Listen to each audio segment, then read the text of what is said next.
হরে কৃষ্ণ, সকলকে স্বাগত জানাচ্ছি আমাদের সাপ্তাহিক ভাগবত স্টাডি ক্লাসে। তো আমরা প্রথম স্কন্ধের অন্তিম অধ্যায় 19তম অধ্যায়ে রয়েছি। আর অধ্যায়ের শিরোনাম হচ্ছে সুখদেব গোস্বামীর আবির্ভাব।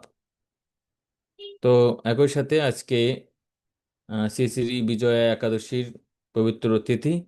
আপনারা সকলে একাদশী ব্রত পালন করছেন। আর সেই সাথে এই একাদশীর এই পবিত্রতম তিথিতে অনেকগুলো করণীয় বিষয় থাকে। তার মধ্যে একটি বিষয় হচ্ছে ভাগবত শ্রবণ, আধ্যাত্মিক কার্যক্রম বৃদ্ধি করা। তো সেই হিসেবে আমরা সকলেই সৌভাগ্যবান যে আমরা ভাগবত অধ্যয়ন এবং শ্রবণ করার সুযোগ পাচ্ছি আজকের এই পবিত্রতম দিনে। তো অধ্যায়ের শুরুতেই জয় শিল প্রভুপাদ কি জয়। আমরা এই অধ্যায়ের বিষয়বস্তু নিয়ে একটু আলোচনা করব। তো এই ঊনবিংশতি অধ্যায়ে 5টি সেকশনে ভাগ করা হয়েছে। প্রথমে 1 থেকে 7 নম্বর শ্লোক পর্যন্ত এখানে আমরা দেখেছি পরীক্ষিত মহারাজ শৌনক ঋষির স্কন্ধে যে মৃত সর্প তিনি পেঁচিয়ে রেখে এসেছিলেন তার জন্য তিনি অনুতাপ করেছেন, এবং শৃঙ্গী সৌনক ঋষির পুত্র কিছু না জেনেই অজ্ঞতাবশত পরীক্ষিত মহারাজকে অভিশাপ প্রদান করেন, এবং পরীক্ষিত মহারাজ সেটিকে আশীর্বাদ মনে করে সংসার, পুত্র, স্ত্রী, রাজ্য সবকিছু ত্যাগ করে বৈরাগ্য পরায়ণ হয়ে তিনি গঙ্গার তীরে তিনি আশ্রয় গ্রহণ করেন ঋষিদের বা ভক্তদের কাছে। তারপরে গত ক্লাসে আমরা আলোচনা করছি 28 থেকে 24 নম্বর শ্লোক পর্যন্ত। পরীক্ষিত সমবেত ঋষিদের তার নিকট আত্মসমর্পণ করলেন। যখন পরীক্ষিত মহারাজ সমস্ত কিছু ত্যাগ করে গঙ্গার তীরে বা যমুনার তীরে প্রায় উপবেশনে বসলেন, আর এই পরীক্ষিত মহারাজের কথা সকলেই জানেন। পরীক্ষিতের এই অবস্থার কথা শুনে, তার বৈরাগ্যের কথা শুনে ব্রহ্মাণ্ডের বিভিন্ন স্থান থেকে মুনি, ঋষি এবং দেবতারা সেখানে সমবেত হতে লাগলেন। আর পরীক্ষিত মহারাজের এই ঋষিদের কাছে, দেবতাদের কাছে, সকলের কাছে আত্মসমর্পণ করছেন এবং জিজ্ঞাসা করছেন 23 এবং 24 নম্বর শ্লোকে যে তার কি করণীয়। 25 থেকে 28 পর্যন্ত শ্লোকে আজকে আমরা আলোচনা করব। মূলত 25 থেকে 40 নম্বর শ্লোক পর্যন্ত। তো 25 থেকে 28 নম্বর শ্লোক পর্যন্ত সুখদেব গোস্বামী সেই সভায় আসলেন। সুখদেব গোস্বামীর আগমন এবং তার দেহের যে সৌন্দর্য সে সম্পর্কে বর্ণনা করা হয়েছে। 29 থেকে 31 পর্যন্ত পরীক্ষিত মহারাজ সুখদেব গোস্বামীকে বরণ করলেন, এবং আমরা সেখানে দেখব যে কিভাবে একজন ভাগবত পাঠককে বা ভগবানের ভক্তকে বরণ করতে হয়, সম্মান দেখাতে হয়। আর পরিশেষে 32 থেকে 40 পর্যন্ত কৃতজ্ঞ পরীক্ষিত সুখদেব গোস্বামীকে জিজ্ঞাসা করলেন। হুম। তিনি সুখদেব গোস্বামীর প্রশংসা করছেন এবং তার কাছে ঋষিদের কাছে যে প্রশ্ন করেছিলেন সেই প্রশ্ন, একই প্রশ্ন তিনি করছেন। হুম। এবং পরীক্ষিত মহারাজের যে আগমন, এটি কি ছিল, সুখদেব গোস্বামীর আগমন পরীক্ষিত মহারাজ হুম, সেটাকে কৃষ্ণের বিশেষ অনুকম্পা হিসাবে গ্রহণ করছেন। হুম। তো ঠিক আছে, আমরা বাকি বিষয়গুলো আজকের ক্লাসে আলোচনা করব। প্রথম সেকশনে আমরা 25 থেকে 28 পর্যন্ত এই 4টি শ্লোক আলোচনা করব। সুখদেব গোস্বামী সেই সভায় আসলেন। 25 নম্বর শ্লোক আমরা পড়ি এখানে।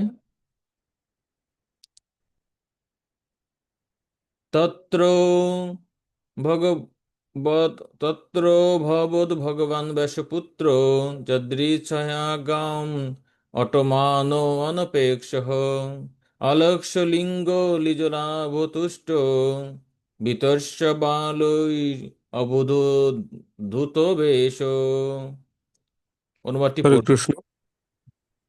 তখন ব্যাসদেবের শক্তিমান পুত্র যথেচ্ছ ক্রমে পৃথিবী পর্যটন করতে করতে সেখানে এসে উপস্থিত হলেন।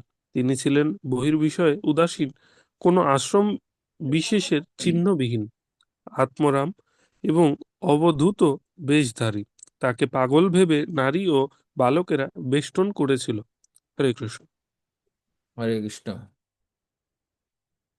তো এর আগের শ্লোকে আমরা দেখলাম পরীক্ষিত মহারাজ অত্যন্ত বিনীতভাবে ঋষিদের কাছে প্রশ্ন জিজ্ঞাসা করছেন যে একজন মৃত হত ব্যক্তির কি করণীয়। আর ঠিক সে সময়ে যখন ঋষিরা তার প্রশ্নের উত্তর দিবেন, কিন্তু তারা কোনো মতকে পৌঁছাতে পারছেন না। হুম। তারপর যে শিল প্রভুপাদ বলছেন, যদিও পরীক্ষিত মহারাজ প্রশ্ন করছেন, কিন্তু ঋষিরা বিভ্রান্ত। কারণ বলছেন যে শ্রুতায় বিভিন্ন ন ঋষি তস্য মতম না ভিন্নম। তাকে ঋষি বা মুনি বলা হয় না যদি তার মত ভিন্ন না থাকে। তাই বিভিন্ন রকম শ্রুতি, বিভিন্ন রকম ঋষি মুনি, তাদের ভিন্ন ভিন্ন মত থাকে। যারা জ্ঞান যোগের অনুশীলন করে তারা বলে, ও পরীক্ষিত মহারাজ, তুমি আসো এখান থেকে জ্ঞান যোগের অনুশীলন করো, ধ্যান করো হচ্ছে নিরাকার ব্রহ্মের। যারা পরমাত্মার উপাসক ধ্যান যোগী তারা বলছে যে পরমাত্মা ধ্যান করো। যারা কর্মকাণ্ডী তারা বলছে আমরা যজ্ঞ করি, আমরা সর্বযজ্ঞ করব, যেটা পরীক্ষিত মহারাজের পুত্র জন্মেজয় করেছিলেন। বিভিন্ন জন বিভিন্ন রকম বলছেন। দেবরাজ ইন্দ্র আসছেন, এসে বলছে আমি স্বর্গ থেকে অমৃত এনেছি, অমৃত খাক, পরীক্ষিত মহারাজ অমর হয়ে যাবে। বিভিন্ন রকম ভাবে তারা নিজেদের মধ্যে দ্বন্দ্ব করছেন। নিজ নিজ পথ সবে শ্রেষ্ঠ করি মানে, ততষ্ট হইয়া বিচারিলে আছে তারতমে। প্রত্যেকেই প্রত্যেকের যে মতটাকে শ্রেষ্ঠ মনে করে, এটাই হচ্ছে জগতের নিয়ম। তাই তারা কোনো কনক্লুশনে আসতে পারেননি। আর ঠিক তখনই কি হয়েছে, তত্র মানে তখন ভগবৎ ভগবান ব্যাসপুত্র, যে ব্যাসপুত্র তিনি আসলেন, ব্যাসপুত্র সুখদেব গোস্বামী। তো এখানে সুখদেব গোস্বামীকে বলা হচ্ছে ভগবান। তো ভগবান শব্দটি সাধারণত পরমেশ্বরের ক্ষেত্রে নির্দেশ করা হয়। শিল প্রভুপাদ বলছেন এই ভগবান শব্দটি অনেক সময় ভগবানের ভক্তের ক্ষেত্রেও প্রয়োগ হতে পারেন, যেমন ভগবান ব্যাস, ভগবান নারদ, আবার ভগবান ব্যাসপুত্র। ভগ শব্দের অর্থ হচ্ছে ঐশ্বর্য, আর বান অর্থ হচ্ছে ধারক। অর্থাৎ যিনি আহ ভগ মানে ঐশ্বর্য ধারণ করেন। হুম। ঐশ্বর্য 6 প্রকার। শ্রী শ্রী মানে সৌন্দর্য, বৈরাগ্য, জ্ঞান, তারপরে শক্তি মানে বীর্য, আদি 6টি যেগুলো ধারণ করেন। পরমেশ্বর ভগবান শ্রীকৃষ্ণ তো পূর্ণ পুরুষোত্তম ভগবান। তার মধ্যে সমস্ত কিছু পূর্ণরূপে রয়েছে, তার অংশ হিসেবে আমাদের মধ্যে রয়েছে। আর সুখদেব গোস্বামী ভগবানের ভক্ত হওয়ার কারণে তার মধ্যে এই সমস্ত ঐশ্বর্য রয়েছেন। তো সুখদেব গোস্বামী কি করেন, তিনি সেখানে কিভাবে আসলেন? তিনি আসছেন হচ্ছে যদৃচ্ছ ছয়া। তিনি নিজের ইচ্ছা মতো একদম পাগলের মতো তিনি ঘুরে বেড়ান। তাই যদৃচ্ছ ছয়া গাম আহ, অটো অনপেক্ষ। ঠিক আছে, কেন কি বলেছে, আচ্ছা, গাম অটো মানো, তিনি পৃথিবীতে কি করছেন, ঘুরে পেয়েছেন অনপেক্ষ। অনপেক্ষ শব্দের অর্থ হচ্ছে যে কারোর প্রতি নির্ভরশীল নয়। অলক্ষ্য লিঙ্গ নিজ লাভ তুষ্ট। এবং অলক্ষ্য লিঙ্গ মানে কি, তার যে বৈশিষ্ট্যগুলো বা তার যে ভিতরের যে চেতনা রয়েছে, ভগবত চেতনা, তিনি যে ভগবানের শুদ্ধ ভক্ত, সেগুলোকে তিনি গোপন করে রাখছেন। এবং নিজ লাভ তুষ্ট। নিজ লাভ তুষ্ট মানে কি, মানে যিনি নিজের লাভ, অর্থাৎ যিনি আত্মতুষ্ট, আত্মরাম। পরীক্ষিত মহারাজ হচ্ছে আত্মরাম। তিনি জন্মগ্রহণ করার সঙ্গে সঙ্গে শিল প্রভুপাদ বলছেন, পরীক্ষিত মহারাজ জন্মগ্রহণ করার পূর্বেই ছিলেন আত্মরাম। আত্মরামস্য মুনায় নির্গ্রন্থি অপি উরুক্রমঃ কুর্বন্তি অহৈতুকীম ভক্তিম ইতম ভূত হরি গুণঃ। আত্মরাম ব্যক্তিরাও ভগবানের আরাধনা করে থাকেন, আর এটাই হচ্ছে ভগবান শ্রীহরির বিশেষ গুণ। তাই নিজ লাভতুষ্ট ছিল। প্রভুপাদ বলছেন তিনি জন্মের পূর্বেই আত্মরাম ছিলেন, বিতস্য বালয়ের অবধূত বেশ। এবং তিনি যখন সেখানে আসছেন, যেহেতু তিনি উলঙ্গ 16 বছর বয়স্ক বালক পাগলের মতো ঘুরে বেড়াচ্ছেন। তা অনেক সময় যখন পাগল দেখবেন গ্রাম অঞ্চলে আমরা দেখেছি যে ছোট ছোট বালকরা কি করে, তাদেরকে হয়তো ঢিল মারে, তাদেরকে সাথে মজা করে। তো বিভিন্নভাবে তাকে উত্ত্যক্ত করছেন। এভাবে করতে করতে পরীক্ষিত মহারাজ যেখানে প্রায় উপবেশনে বসেছেন, সেখানেই সুখদেব গোস্বামী চলে আসছেন, আর বালকেরাও সেখানে চলে আসছেন। অবধেত বেশো, অবধূত, অবধূত শব্দের অর্থ কি? অবধূত মানে হচ্ছে যে যার মধ্যে কোনো কলুষতা নাই। হুম। অবধূত মানে হচ্ছে কলুষতা। এজন্য নিত্যানন্দ প্রভুকে অবধূত বলা হয়। ঠিক আছে, আমরা চৈতন্য চৈতন্য চৈতন্য ভাগবত সেখানে জানি যে এদের মধ্যে কোনো কলুষতা নাই। হুম। তো এভাবে তিনি সেখানে আসলেন। হুম। তো 26 এবং 27 নম্বর শ্লোকে সুখদেব গোস্বামীর যে দৈহিক বৈশিষ্ট্য সে সম্পর্কে বর্ণনা করা হচ্ছে। তম দিয়ষ্টবর্ষম সুকুমার পাদ করোরুবা বংশকপোল গাত্রম চর্বায়তক্ষ ন সতুল্য কর্ণ শুভ্রাননম কুম্ভ সুজাত কণ্ঠম। একটা সব ভালো নয়। হরে কৃষ্ণ।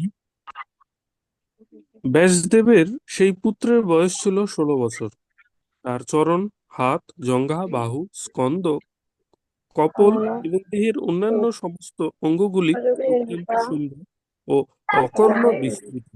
তার নাসিকা ছিল উন্নত এবং কান দুইটি ছিল ঠিক এক মাপের। তার মুখমণ্ডল ছিল অত্যন্ত আকর্ষণীয় এবং তার কণ্ঠদেশ ছিল অত্যন্ত সুগঠিত এবং শঙ্খের মতো সুন্দর। হরে কৃষ্ণ। তো এখানে বলছেন, শ্রীপা মাতাজি একটু আনমিউট করবেন কৃপা করে।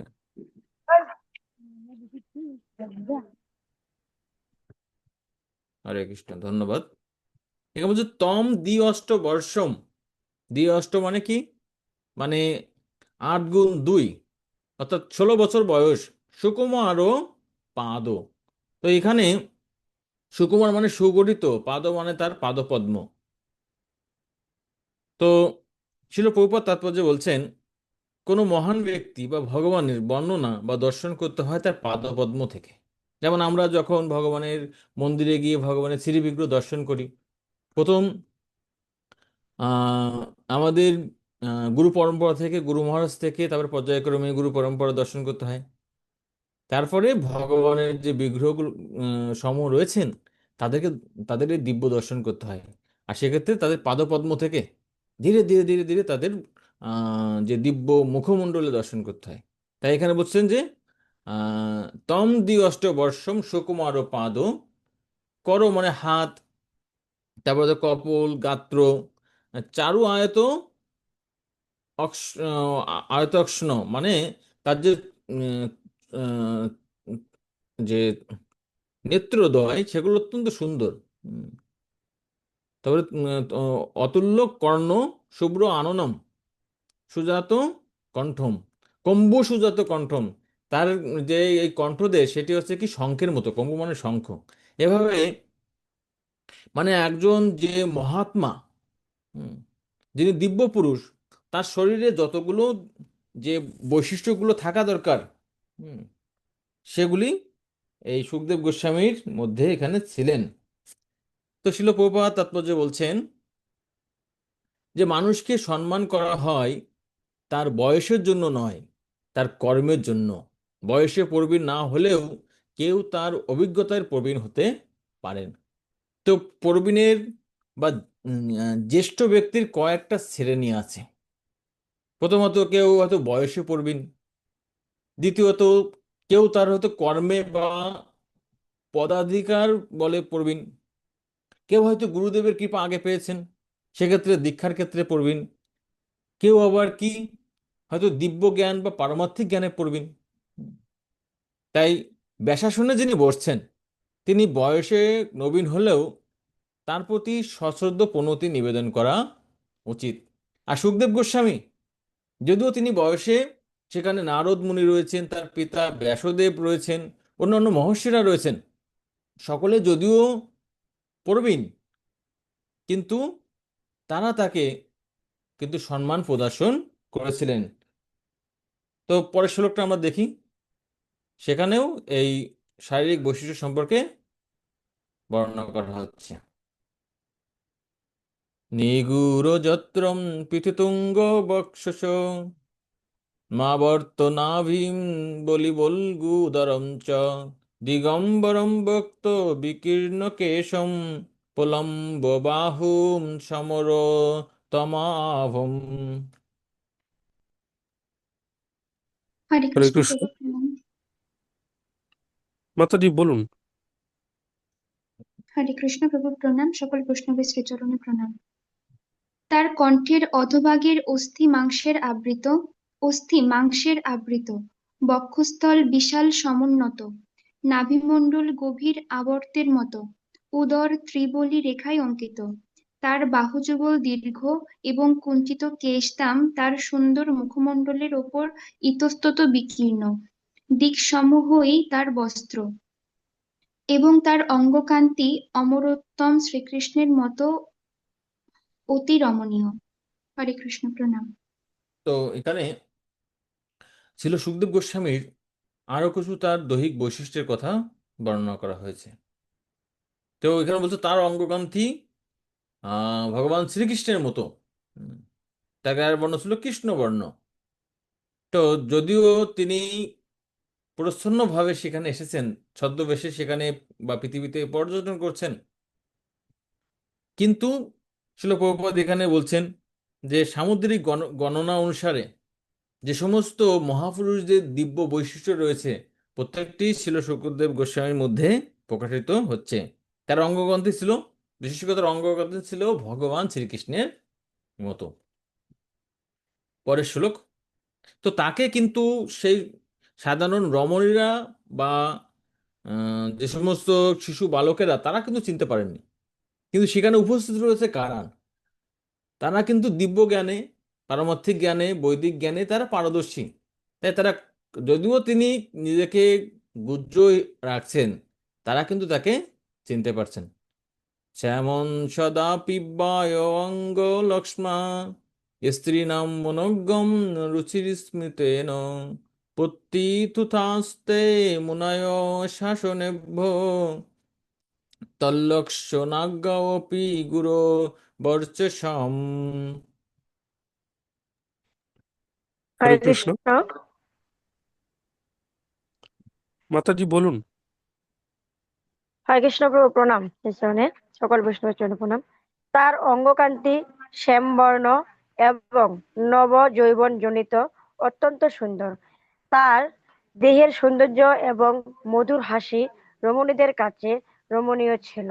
যদিও তিনি তার স্বাভাবিক মহিমা লুকাবার চেষ্টা করেছিলেন, কিন্তু সেখানে উপস্থিত মহর্ষিরা ছিলেন দেহের লক্ষণ বিচারে পটু, এবং তাই তাকে এক মহাপুরুষ রূপে চিনতে পেরে তারা তাদের আসন থেকে উঠে আহ, আসন থেকে উঠে দাঁড়িয়ে তাকে শর্মা প্রদর্শন করলেন। হরে কৃষ্ণ প্রণাম।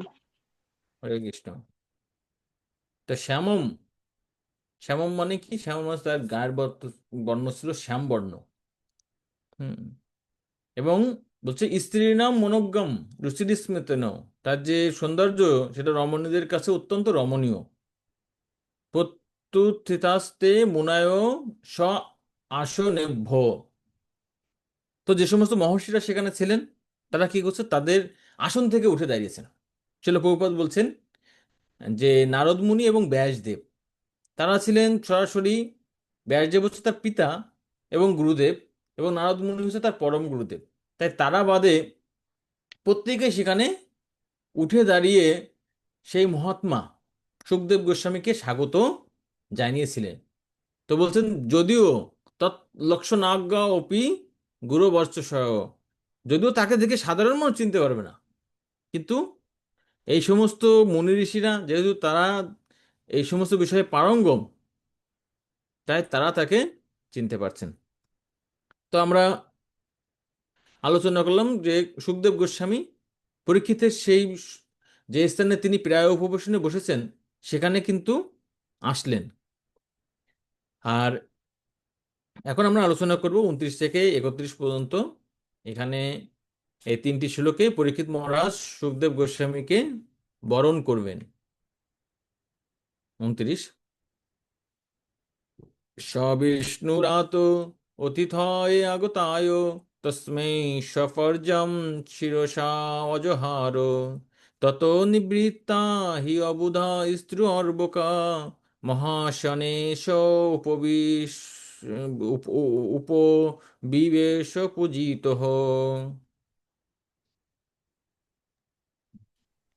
হরে কৃষ্ণ। মহারাজ পরীক্ষিত, যিনি শ্রী বিষ্ণু কর্তৃক রক্ষিত হওয়ার ফলে বিষ্ণুরাত নামে পরিচিত, অবনত মস্তকে তার মুখ্য অতিথি সুখদেব গোস্বামীকে স্বাগত জানালেন। তখন সুখদেবের অনুগামী নির্বোধ বালক বালিকারা দূরে পলায়ন করল। সুখদেব গোস্বামী সকলের শ্রদ্ধা গ্রহণ করে শ্রেষ্ঠ আসনে উপবেশন করলেন। হরে কৃষ্ণ। তো সবিষ্ণু রাত অতিথয়ে আগতায়। তিনি বিষ্ণুরাত শব্দের অর্থ কি? যে ভগবান বিষ্ণু যাকে রক্ষা করেন বা করেছেন। তো পরীক্ষিত মহারাজকে মাতৃগর্ভে ভগবান শ্রীকৃষ্ণ তিনি চতুর্ভুজ মূর্তি ধারণ করে পরীক্ষিত মহারাজকে ব্রহ্মাস্ত্রের হাত থেকে রক্ষা করেছিলেন, তাই তার নাম হয়েছে কি? বিষ্ণু রাত। অতি অতিথয়ে আগতায়, তার অতিথি সুখদেব গোস্বামীকে যখন তিনি দর্শন করছেন, তো পরীক্ষিত মহারাজকে কিন্তু কেউ বলে দেয়নি যে উনি সুখদেব গোস্বামী, উনি একজন মহান ব্যক্তি। পরীক্ষিত মহারাজ তিনি যেহেতু ভগবানের ভক্ত, তাই একজন ভগবানের ভক্ত আর একজন ভগবানের ভক্তকে কিন্তু খুব সহজেই চিনে ফেলতে পারে। আর সাথে সাথে তস্মেই সব পর্যানাম শিরসা অজহারো, তাই তিনি একদম ভুলুণ্ঠিত হয়ে সুখদেব গোস্বামীকে প্রণতি নিবেদন করছে। তত নিবৃতা হি অবুধ স্ত্রীয় অর্ভকা। স্ত্রীয় মানে কি? যে সমস্ত রমণীরা তাকে পাগল মনে করে তার সাথে মানে মজা করতে করতে আসছেন। অর্ভকা মানে যে সমস্ত অজ্ঞ বালকেরা তার সাথে ছিলেন, মজা করছেন। যখন দেখছেন মুনি ঋষিরা তাকে সম্মান দিচ্ছেন, পরীক্ষিত মহারাজের মতন একজন বিদ্বান রাজর্ষি তিনি তাকে প্রণতি নিবেদন করছেন, তখন তারা বুঝতে পারছেন যে না, আমাদের হয়তো বড় ধরনের ভুল হচ্ছে। আরে এমন একজন মহাত্মাকে, এমন একজন গুণী ব্যক্তিকে যাকে সকলেই সম্মান দেয়, আর আমরা তাকে অবহেলা করছি। তাই তারা নিবৃত্ত হয়ে সেখান থেকে দূরে চলে গেলেন। মহাশনে স উপবেশ পূজিত। আর পরীক্ষিত মহারাজ তাকে কি করছেন? তাকে আহ, মানে মহাসন মানে কি? উচ্চ আসন, ব্যাসাসন প্রদান করছেন। যেমন এখানে আপনারা এই ইসে দেখতে পাচ্ছেন সমস্ত মুনি ঋষিরা তারা কোথায় আছে। এমনকি তার পিতা গুরুদেব ব্যাসদেব তিনিও কিন্তু মানে এই সুখদেব গোস্বামী থেকে নিচু আসনে রয়েছেন। ওখানে নারদ মুনি রয়েছেন, তিনিও সেখানে রয়েছেন। তো শিল প্রভুপাদ এখানে বলছেন যে 29 নম্বর শ্লোক, যে সেই সভায় সুখদেব গোস্বামী এসে উপস্থিত হলে তখন ব্যাসদেব এবং নারদ মুনি ছাড়া বাকি সবাই সেখানে উঠে দাঁড়ালেন। উম, তো এভাবে আসলে তাকে স্বাগত জানিয়েছেন। পরের শ্লোক আমরা পড়ি। সসংবৃত্তস্তত্র মহানো মহীয়সাম ব্রহ্মর্ষি রাজর্ষি দেবর্ষি সঙ্গৈ ব্যারোচ্চলতালম ভগবান যথেন্দু গ্রহক্ষতারা নিকরই পরিতঃ।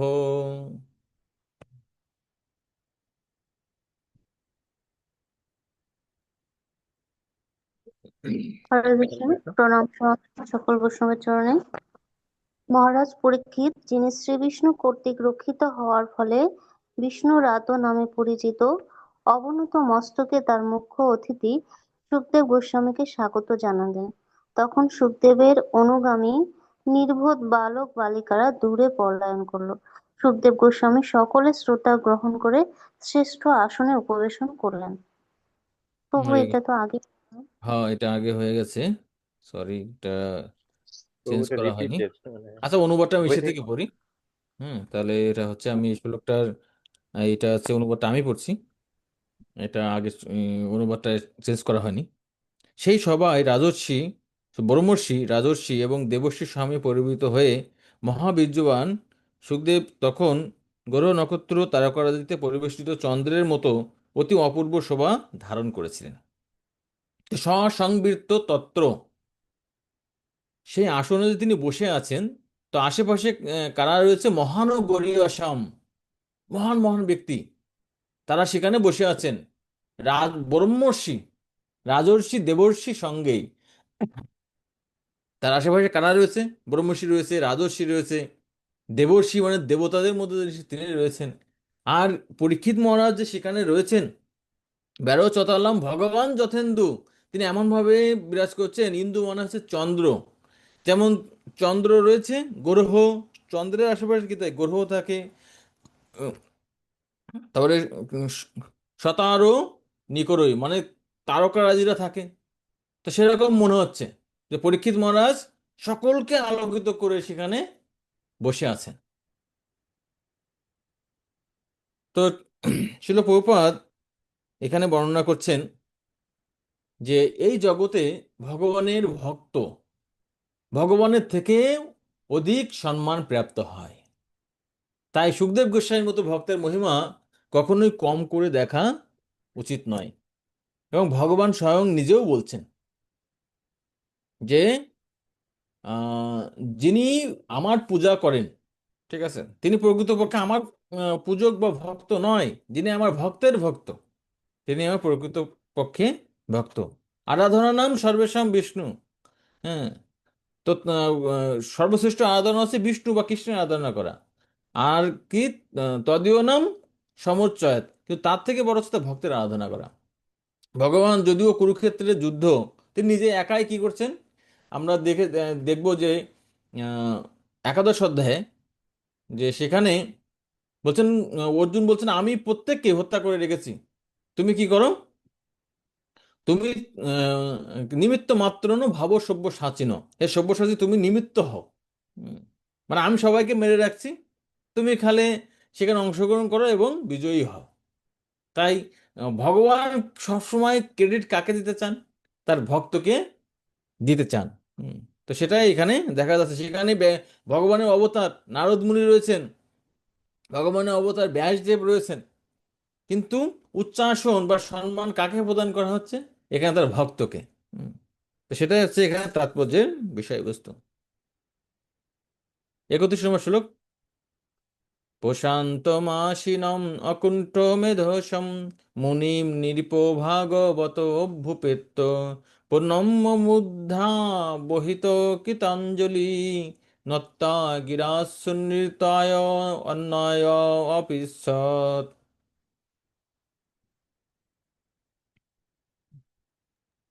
হরে কৃষ্ণ। হরে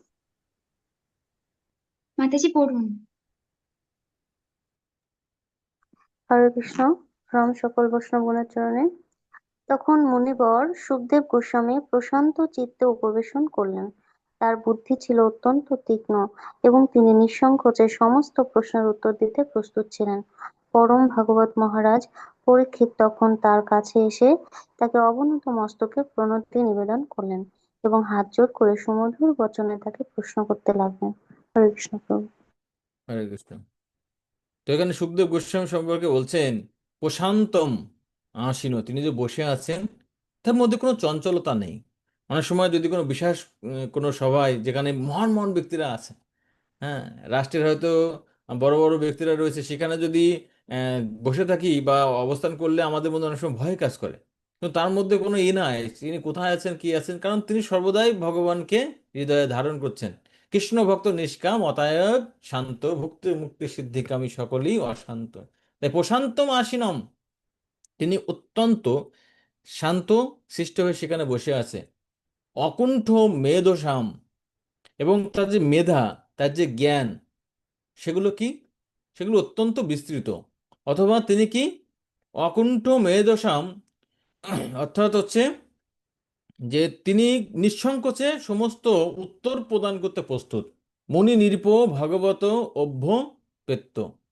তো নিরীপ মানে রাজা কি করছে, আম, এই ভগবানের ভক্ত সুখদেব গোস্বামীকে হুম, তিনি প্রশ্ন করতে পারেন। আর তিনি কি করছেন, তিনি প্রণম্য মূর্ধা অবহি- অবহিত কৃতাঞ্জলি, তিনি কৃতাঞ্জলি চিত্রে তখন তাকে প্রণতি নিবেদন করছেন বা প্রশ্ন জিজ্ঞাসা করবেন।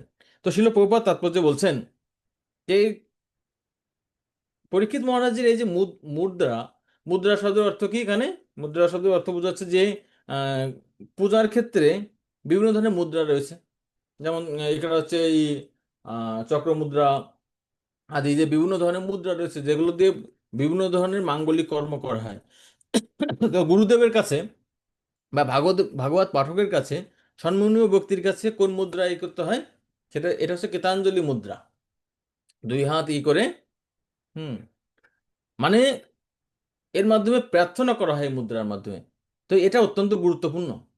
আমরা সম্মানীয় ব্যক্তিদের কাছে অনেক সময় গর্ব নিয়ে প্রশ্ন করি, কিন্তু না, বিনীতভাবে যদি আমি প্রশ্ন জিজ্ঞাসা করি তখনই সেই জ্ঞান লাভ করতে পারি। তে প্রণম্য মুদ্রা অবহিত কীতাঞ্জলি নত্য গিরা সুন্নিতয়া অপৃচ্ছাত। তিনি কি করছেন তখন? সুমধুর বচনে তাকে প্রশ্ন জিজ্ঞাসা করছেন। তো কেউ একদম পড়বেন তাৎপর্যের অংশটি। হরে কৃষ্ণ।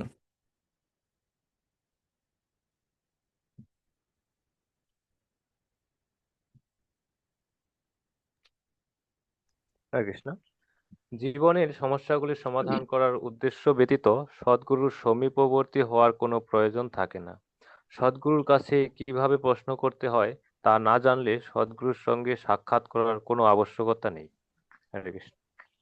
তো এই শ্লোকের তাৎপর্য ছিল প্রভুপাদ অত্যন্ত গুরুত্বপূর্ণ একটা বিষয় এখানে উপস্থাপন করছেন। সেটা হচ্ছে কি, কখন আমি গুরুদেবের শরণাপন্ন হব। যদি আমার পারমার্থিক জীবনে উন্নতি সাধন করার ইচ্ছা থাকে, তাহলে আমাকে গুরুদেবের শরণাগত হতে হবে। শুধুমাত্র কি, আইডিসি কোর্সে আমরা আলোচনা করি যে আমার বাসায় একটা টেলিভিশন আছে, একটা মোবাইল আছে, বিভিন্ন ধরনের শোপিস আছে, তারপরে আমার বাসায় গুরু আছে। তার মানে কি, এগুলো কি শোপিসে কি সাজিয়ে রাখার বিষয়, যে এটাকে একটা বৃদ্ধি করবে, স্ট্যাটাস বৃদ্ধি করবে, যে সকলের গুরু আছে, অনেকের গুরু আছে, আমারও গুরু আছে? না। পারমার্থিক জীবনে যদি উন্নতি সাধনের আকাঙ্ক্ষা না থাকে, তাহলে গুরু গ্রহণ করা বা সদ্গুরুর শরণাগত হয়ে কোনোই লাভ নেই। কিন্তু এখানে পরীক্ষিত মহারাজের আচরণ থেকে আমরা দেখতে পাচ্ছি তার কিন্তু 100% পারমার্থিক উন্নতির এখানে বাসনা রয়েছে। এবং এই বাসনার ফলে কি হয়েছে, 7 দিন মাত্র তিনি ভাগবত শ্রবণ করে কোথায় চলে গিয়েছেন? এই ভগবত ধামে চলে গিয়েছেন। আহ, আমরা ভাগবতের মাহাত্ম্যে দেখি যে এখানে ধুন্ধুকরির একটি কাহিনী আছে। তো ধুন্ধুকরি 7 দিন ভাগবত শ্রবণ করছেন, গোকর্ণের কাছ থেকে। 7 দিন পর প্রত্যেকদিন এক একটা করে গিরা ফেটে যায়। আর ধুন্ধুকরি ছিলেন মূলত ছিলেন ভূত দেহ ছিলেন, ঠিক আছে, ভূত ছিলেন তিনি। আর 7 দিন পর একটা কি চলে আসে, সেখানে একটা রথ চলে আসে, আর তিনি বৈকুণ্ঠে চলে যান। অন্য অন্য শ্রোতারা আন্দোলন করছেন, মানি না, মানবো না, মানি না, মানবো না। তো কেন মানি না? আরে আমরা সকলেই শ্রবণ করলাম, ধুন্ধুকরি ভগবত ধামে চলে গেল, আর আমরা এখানে পড়ে থাকলাম। হম সব জীব ভাসি গেল প্রেমের বন্যায়, ঠিক আছে। তো সবাই চলে যাচ্ছে, তখন বলছে যে আসলে এই সবাই কি করছে, এই ভাগবত পাঠের মাঝে মাঝে গিয়ে কেউ গল্প দিয়ে আসছে, কেউ খেয়ে আসছে বিভিন্ন, কিন্তু দ্বন্দ্ব করে কি, এই 7টা দিন তিনি এখানে অনাহারে, এবং তার যে আগ্রহ ছিল, সেই আগ্রহের ফলে বৈকুণ্ঠ বিমান চলে আসছে। তাই এটা অত্যন্ত গুরুত্বপূর্ণ।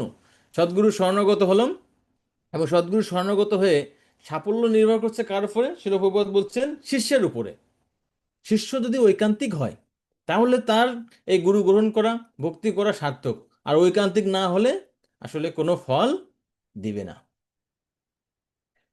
তো হরে কৃষ্ণ, আমরা আরো একটি সেকশন আলোচনা করলাম 29 থেকে 31 পর্যন্ত, যেখানে পরীক্ষিত মহারাজ তাকে স্বাগত জানালেন উচ্চ আসনে দিয়ে, এবং অন্যান্য মহর্ষিরা, ঠিক আছে, রাজর্ষিরা, তারাও তাকে স্বাগত জানালেন। সুখদেব গোস্বামীও তাদেরকে যথাযোগ্য সম্মান প্রদর্শন করলেন, যা তাৎপর্যে বর্ণনা করা আছে। এখন 32 থেকে 40 পর্যন্ত আলোচনা করব যে সুখদেব গোস্বামীর মতন অতিথিকে মানে অযাচিতভাবে পেয়ে তিনি আনন্দিত চিত্তে সুখদেব গোস্বামীর নিকট প্রশ্ন করছেন। খুবই সুন্দর একটি সেকশন। এখানে এবং অনেক শিক্ষণীয় বিষয় আছে আমাদের। ভাগবতটা সম্পূর্ণ তো আসলে আমাদের জন্য অত্যন্ত শিক্ষণীয়।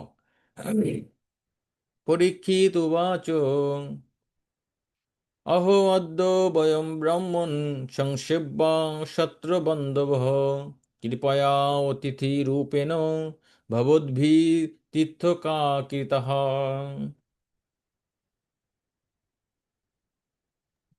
হরে কৃষ্ণ। ভাগ্যবান রাজা পরীক্ষিত বললেন, হে ব্রাহ্মণ, আপনি কৃপা করে আমার অতিথি রূপে উপস্থিত হয়ে আমাদের তীর্থের মতো পবিত্র করেছেন।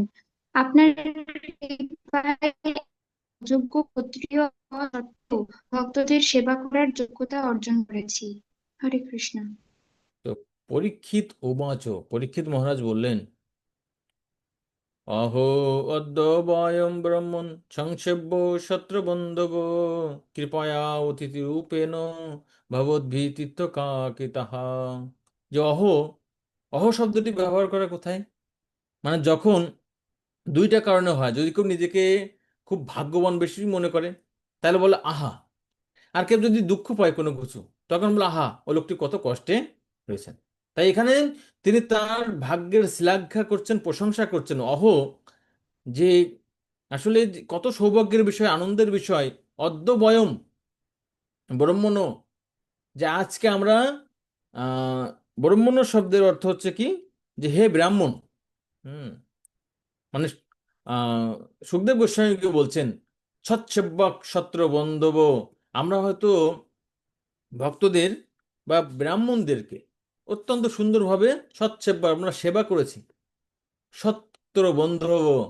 আর আমি যে ব্যক্তিটা এই সৌভাগ্যটা পেলাম, আপনার দর্শন পাচ্ছি, আমি কি, আমার কোনো যোগ্যতা নেই। তো ব্রাহ্মণ কুলে জন্মগ্রহণ করে যদি কেউ ব্রাহ্মণোচিত গুণাবলী ধারণ না করে, তাকে বলা হয় ব্রহ্মবন্ধু। আর ক্ষত্রিয় কুলে জন্মগ্রহণ করে কেউ যদি ক্ষত্রিয় গুণ ধারণ না করে, তাকে বলা হয় ক্ষত্র বন্ধু। তাই সত্র বন্ধব, যদিও আমার মধ্যে ক্ষত্রিয় কোনো গুণাবলীই নেই। এটি প্রকৃতপক্ষে তার যে বিনয়। পরীক্ষিত মহারাজ একজন মহান ভগবানের ভক্ত ছিলেন, কিন্তু যে আহ, যিনি আসলে ভগবানের প্রতি তার যার প্রেম রয়েছে, ঠিক সেই মানে কৃষ্ণে মোর নাহি প্রেম গন্ধ। হুম, এটা হচ্ছে ভক্তের একটি গুণাবলী। তা আমিও যদিও ক্ষত্রিয় বন্ধু, কিন্তু আমার কত সৌভাগ্য।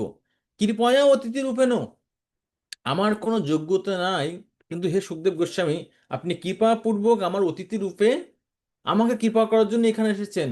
ভবদ্ভি তীর্থ কাকিতা, এবং আপনি কি আপনাদের মতো হুম, শুদ্ধ ভক্তরা তীর্থস্থান তৈরি করেন। কৃতা মানে তৈরি করেন, অথবা তীর্থস্থানকে পবিত্র করেন। তো কেন একজন ভগবানের শুদ্ধ ভক্ত এই রাজাদের বা বিষয়ী লোকের সঙ্গ করতে চান না? ঠিক আছে, তো তার কারণ হচ্ছে কি, যে বিষয়ী সঙ্গের কারণে বা স্ত্রী সঙ্গের কারণে আমাদের যে চেতনা, ভগবত মুখের চেতনাটা সেটি কলুষিত হয়।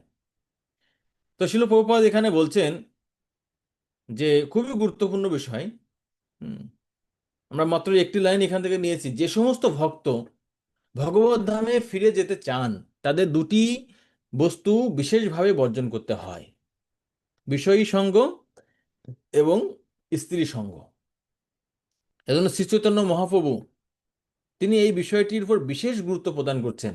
মহারাজ প্রতাপরুদ্র, যিনি ছিলেন সর্বগুণে গুণান্বিত, যদ্যপি রাজা হয় সর্বগুণবান, তার এক দোষ কি, রাজা হেন নাম। প্রতাপরুদ্রের হাজার হাজার গুণ আছে, কিন্তু তার একটা দোষের কারণে তিনি তার সাথে আমি দেখা করতে পারবো না, সে হচ্ছে রাজা। ঠিক আছে, এবং স্ত্রী, স্ত্রীহেন নাম প্রভু না শুনিন কানে। হুম, মহাপ্রভু যদি স্ত্রীদের নাম শ্রবণ করতেন, তাহলে তিনি দূরে চলে যেতেন। ছোট হরিদাসের ক্ষেত্রে, তারপরে দেবীদাসীরা যে কি বলে গীত গোবিন্দ গাচ্ছিলেন, সে সমস্ত লীলা থেকে আমরা কিন্তু এই বিষয়টি জানতে পারি। কিন্তু এখানে পরীক্ষিত মহারাজ তিনি বলছেন, যদিও আপনারা এই বিষয়ী সঙ্গ, স্ত্রীর সঙ্গ থেকে দূরে থাকেন, আমি যদিও ক্ষত্রিয় অধম, তবুও আপনি আমাকে কৃপা করার জন্য এখানে এসেছেন। 33 নম্বর শ্লোক। যেষাং সংস্মরৎ পুংসাং সদ্য শুদ্ধন্তি বৈ গৃহা কিং পুনঃ স্পর্শ পাদ শৌচাসন আদিভিঃ।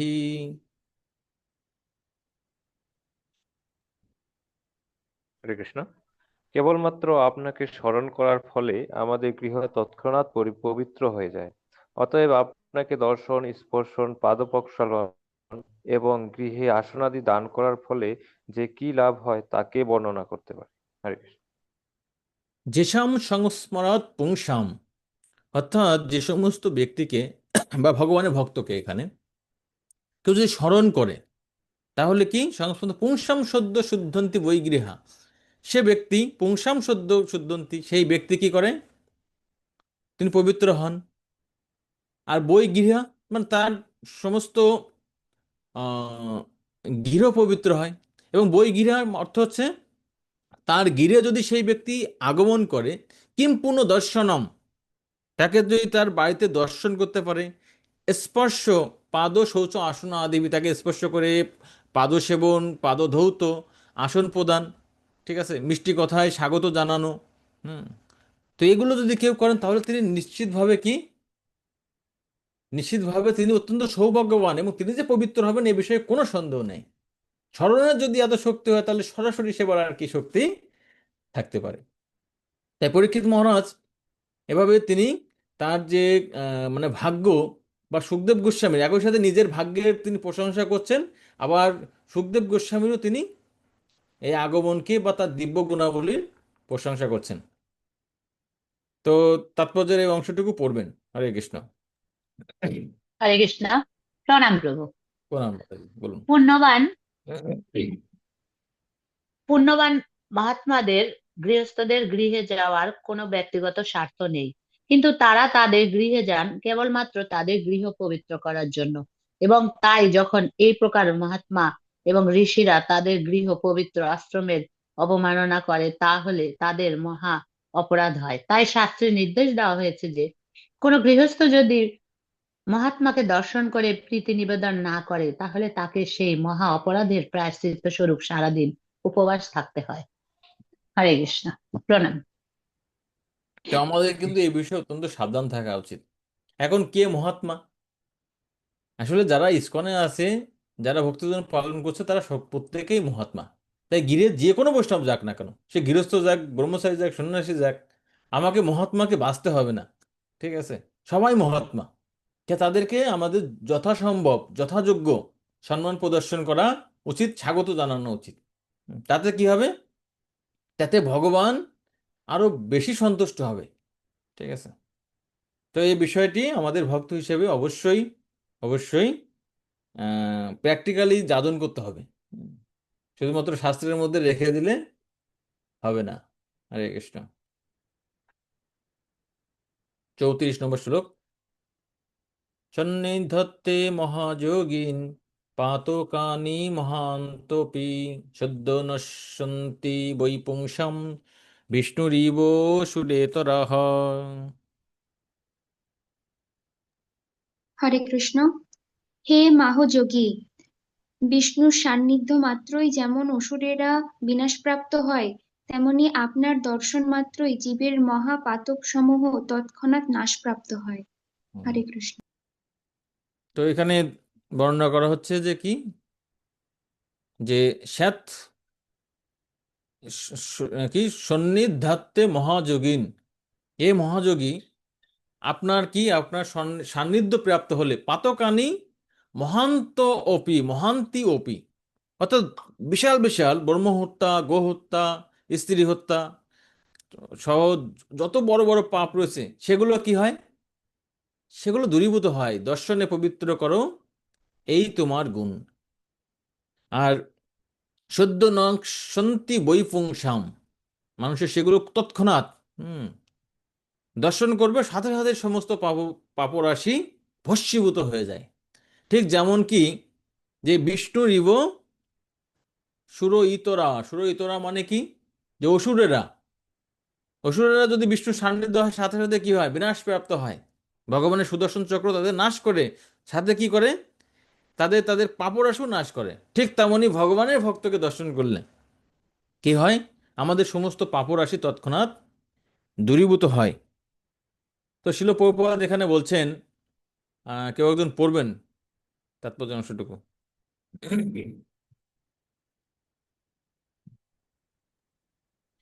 হরে কৃষ্ণ। কথিত আছে যে ভগবানের দিব্য নাম উচ্চারিত হলেই ভূতেরা আর সেখানে থাকতে পারে না। মহাত্মা এবং ভগবত ভক্তেরা হচ্ছেন ভগবানের পরিকর, এবং তাদের উপস্থিতির ফলেই তৎক্ষণাৎ ভূত সদৃশ্য সমস্ত পাপ নষ্ট হয়ে যায়। সমস্ত বৈদিক শাস্ত্রে সে কথা বলা হয়েছে। বেদে মানুষকে কেবল ভগবত ভক্তের সঙ্গ করার নির্দেশ দেওয়া হয়েছে, যাতে ভূত প্রেত এবং রাক্ষসেরা তাদের উপর অশুভ প্রভাব বিস্তার করতে না পারে। হরে কৃষ্ণ। তাই ভগবানের ভক্ত হৃদয়ে ভগবানকে ধারণ করেন, আর ভগবান যেখানে থাকেন সেখানে ভূত প্রেত থাকে না। তো বৃন্দাবনে যখন ভগবান ছিলেন তখন কি অসুরের অভাব ছিল? কমপক্ষে 24টা অসুর সেখানে কংস পাঠিয়েছিলেন, আরও অসুর আছে, তো অনেকগুলো অসুরের নাম সেখানে নাই। কিন্তু ভগবান থাকার কারণে কারোর মধ্যে কি কোনো টেনশন ছিল? ছিল না। এবং প্রত্যেকটা অসুর কিন্তু বিনাশ প্রাপ্ত হয়েছে। তাই ভগবানকে হৃদয়ে যদি ধারণ করি, ভগবানের ভক্ত সঙ্গ যদি আমরা করি, ভগবানের দিব্য নাম কীর্তন করি। শিল প্রভুপাদ একবার কি করছেন, একবার কলকাতাতে একটি বাসায় ছিলেন। তো সেখানে একটি ভূত ছিল, সে ব্যক্তি গলায় দড়ি দিয়ে মারা গেছে। তো রাতের বেলা ডিস্টার্ব করছে, তাই না? আমরা প্রভুপাদ সিরিয়ালে দেখি। আর প্রভুপাদ বলছেন, দেখো তুমি পাপ কর্মের ফলে ভূত দেহ ধারণ করছো, আবার এখানে পাপ করছো, তার থেকে তুমি এখানে বসো। হুম। তাহলে শিল প্রভুপাদ কি করছেন, ভূতের কাছেও প্রচার করছেন, ভূতের মুখে রাম নাম প্রদান করছেন, তাই না? তো তাকে প্রভুপাদ একমালা জপ করলেন, আর সেই একমালা তিনি কি করছেন, শ্রবণ করছেন। সাথে সাথে তিনি হচ্ছে দিব্য মূর্তি ধারণ করে তিনি ভগবত ধামে গমন করছেন। এটা হচ্ছে শুদ্ধ ভক্তের পাওয়ার। তাই ভূতে ধরলে ভক্ত সঙ্গ করবেন। হরে কৃষ্ণ।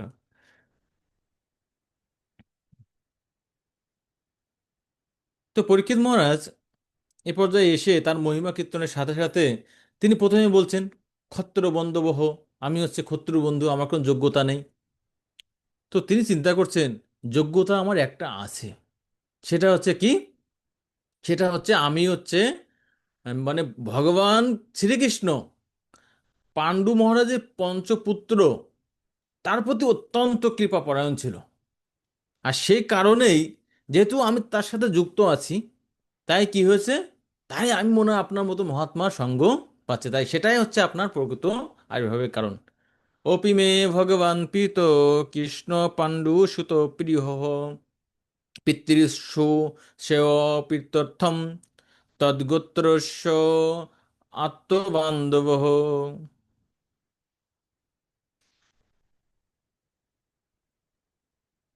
হরে কৃষ্ণ। পাণ্ডবদের অত্যন্ত প্রিয় ভগবান শ্রীকৃষ্ণ তার ভাইদের প্রীতি সম্পাদনের জন্য আমাকে তার আত্মীয় রূপে স্বীকার করেছেন। হরে কৃষ্ণ। হুম। অপি মে ভগবান প্রীত কৃষ্ণ পাণ্ডু সুত প্রিয়, ভগবান শ্রীকৃষ্ণ তিনি পাণ্ডবদের অত্যন্ত প্রিয় ছিলেন। তিনি কি তাদের প্রতি প্রীতিবশত, ঠিক আছে, মানে ভক্ত সর্বদাই কি তার যে কৃপাটাকে ভক্তের সাথে সম্পর্কযুক্ত মনে করেন। যদিও তার কোনো যোগ্যতা নেই, কিন্তু কৃষ্ণ যেহেতু পাণ্ডবদের প্রিয়, সেই বংশে আমি জন্মগ্রহণ করছি, তাদের সাথে আমার একটু কানেকশন আছে, এজন্যই পিতৃস্বই পিতর্থম তদ্গোত্রস্য আত্মবান্ধব। আর সেজন্য আপনি কি করছেন, আমাকে আত্মীয় রূপে স্বীকার করছেন। তো শিল প্রভুপাদ তাৎপর্য এখানে সুন্দরভাবে সেই বিষয়টি বর্ণনা করছেন, তাৎপর্যের অংশটুকুকে পড়বেন। হরে কৃষ্ণ।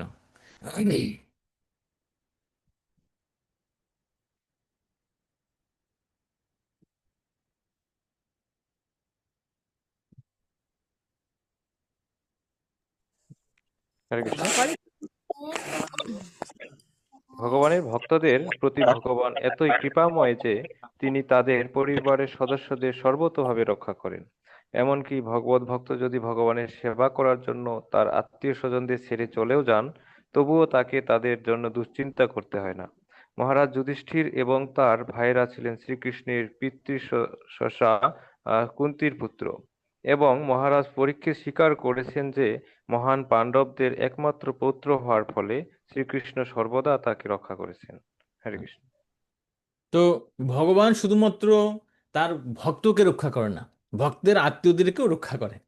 তাই এখানে শিল প্রভুপাদ বলছেন যে ভগবানের ভক্তদের প্রতি ভগবান এতই কৃপাময় যে তিনি যদি তার পরিবারের সদস্যদের ব্রহ্মচারী সন্ন্যাসী হয়ে যদি ত্যাগও করে, তাদের ভরণ পোষণ কি করেন, ভগবান করেন। শিল প্রভুপাদ এখানে উদাহরণ প্রদান করছেন প্রথম প্রহ্লাদ মহারাজের ক্ষেত্রে।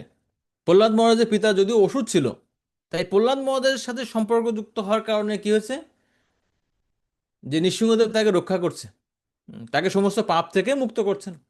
আর এটাই হচ্ছে ভক্তের সাথে কানেক্টেড থাকা উচিত।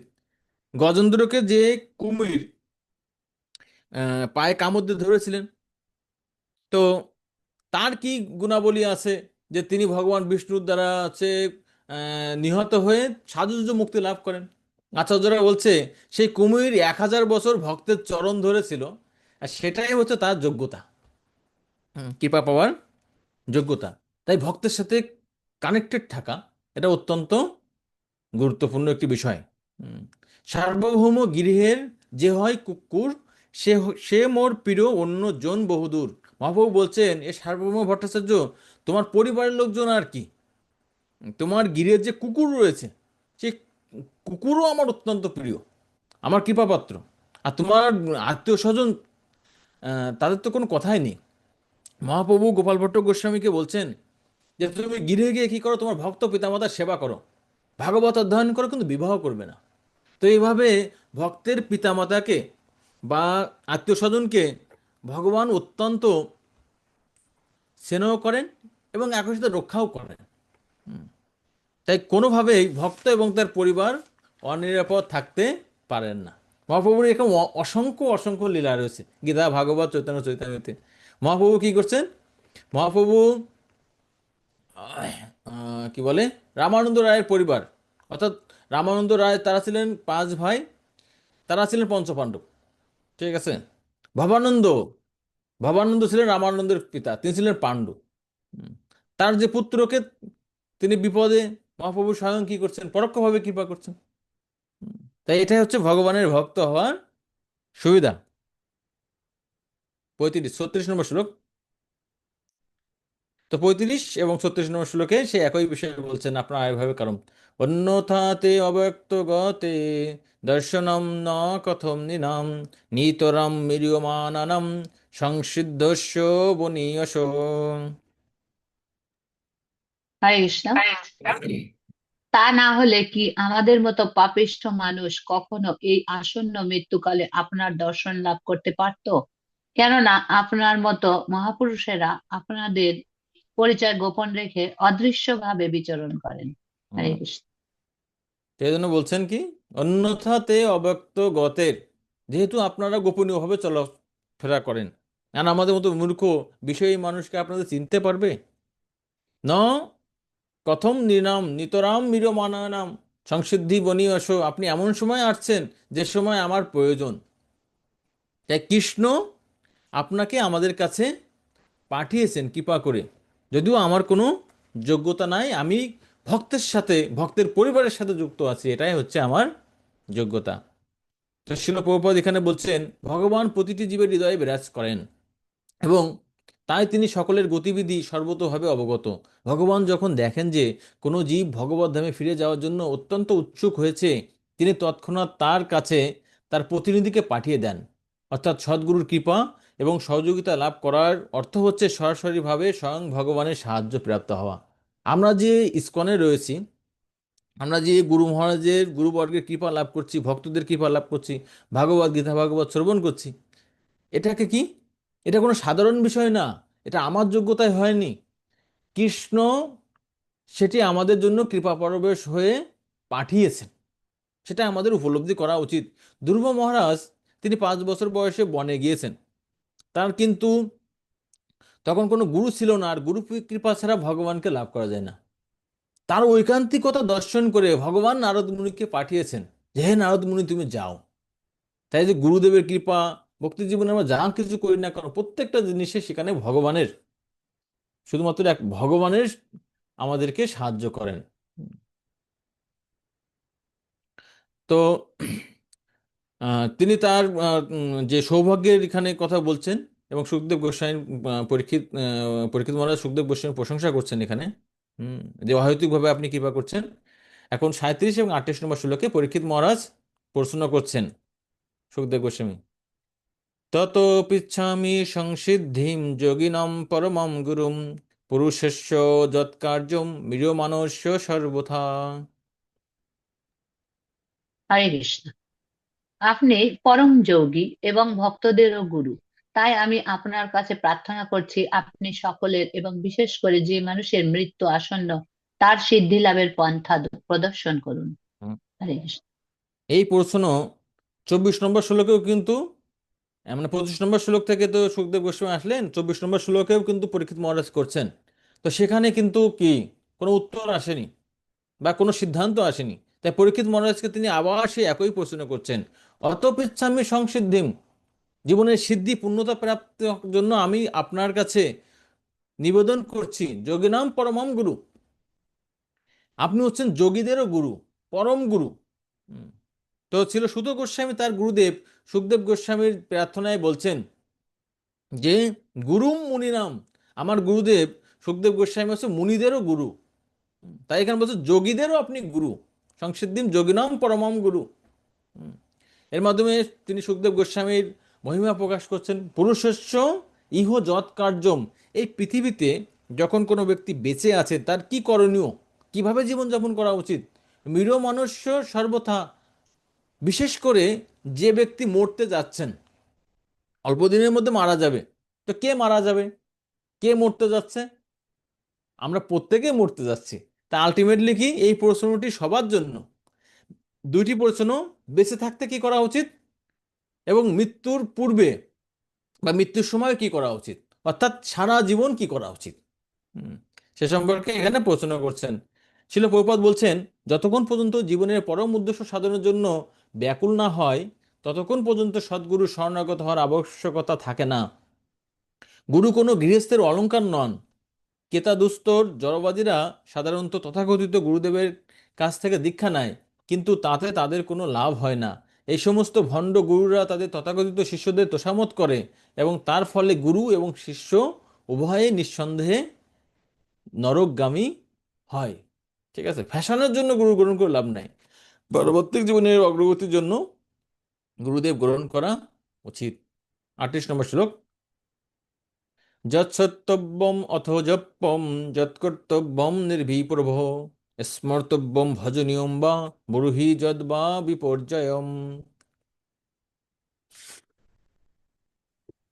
হরে কৃষ্ণ। দয়া করে আমাকে বলুন, মানুষের কি শ্রবণ করা উচিত, কীর্তন করা উচিত, স্মরণ করা উচিত এবং ভজন করা উচিত, আর তার যা করা উচিত নয় তাও আমাকে কৃপা করে বলুন। হরে কৃষ্ণ। যৎ সত্যব্যম অথ জপ্যম, কি শ্রবণ করা উচিত অথবা কি জপ করা উচিত, কার নাম জপ করব। যৎ কর্তব্যম, করণীয় কি, নির্ভী প্রভু, মানুষের, হে প্রভু। স্মর্তব্যম, কার কথা স্মরণ করা উচিত। ভজনীয়ম, কার পূজা করা উচিত। বা বুড়হি যৎ বা বিপর্যয়ম, এই কঠিন পরিস্থিতিতে মানুষের করণীয় কি। পরের শ্লোক, নূন্যম ভগবত ব্রহ্মণ গ্রহসু গৃহমেদিনম ন লক্ষ্যতে হি অবস্থান অপি গোদহনম কশ্চিৎ।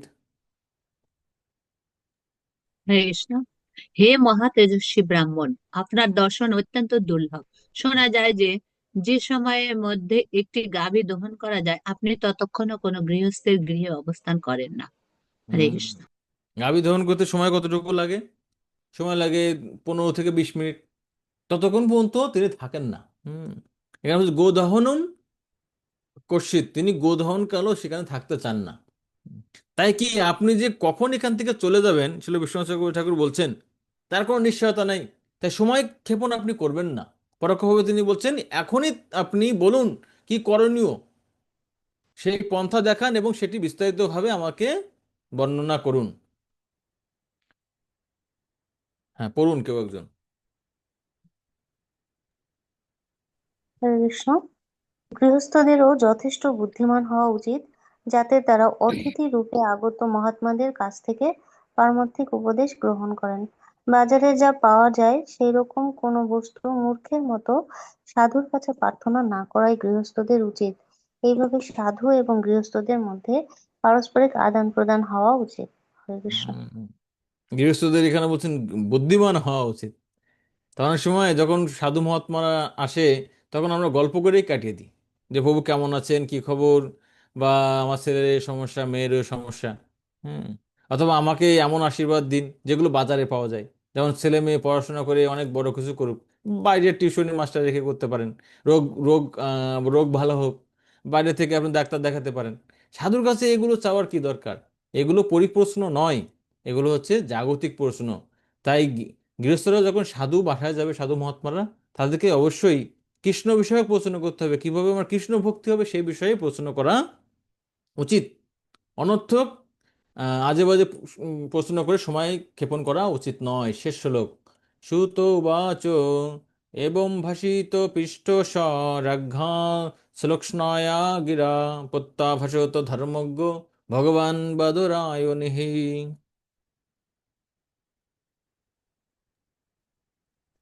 হরে হরে কৃষ্ণ। কৃষ্ণ।